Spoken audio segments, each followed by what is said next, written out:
Hi, and welcome to Techie Dialogue. In today's video, I'll show you how to turn on the grid view in OBS.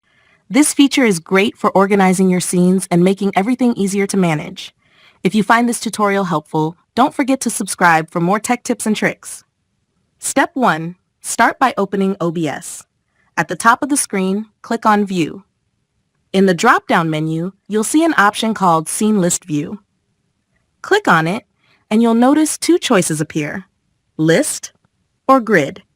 Step 2. Select Grid from the options. Once you do this, your scenes will now be displayed in a grid format. Step 3. If you want to switch back to the list view at any time, just follow the same steps. Go to View, click Scene List View, and then select List. It's simple to toggle between the two options, depending on what works best for you.